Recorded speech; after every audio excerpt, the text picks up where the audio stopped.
তোরে ভাত খাওয়াই হুদাও দি আমি খাবি কি করে তোর কামি তো পারছ না তোমারটা খাই তুমি খাও আমি তোমার লোকে চুরি করি না চুরি এত হস্তা চুরি বুঝছিস তুই হ্যাঁ একটা গরু চুরি করছে গেরাম হজা করে বলে শরম করে না চোর পরিচয় দিতে তোমরা কি ব্যাপার গরু কই যাচ্ছ?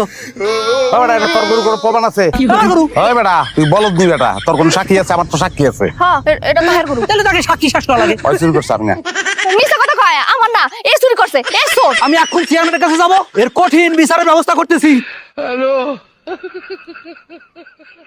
এই ওরা তোমার গরু চুরি করছে?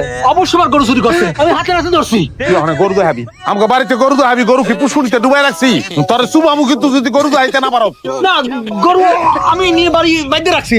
দেখেন সাহেব কি পরিমাণ গাঁদা সে খায় হ্যাঁ গরু বাড়িতে বাইন্দা রেখেছা হ্যাঁ কইতেছে আমি বলে গরু চুরি করছি তোমরাও ধরা পড়ে গেছো দেখে গরু বাড়িতে আনতে পারো নাই।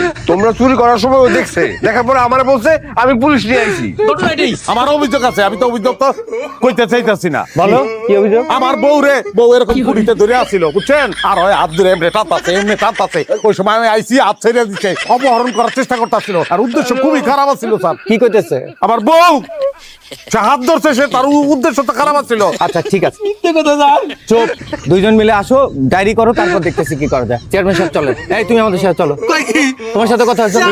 স্যার আমরা পরে আসতেছি স্যার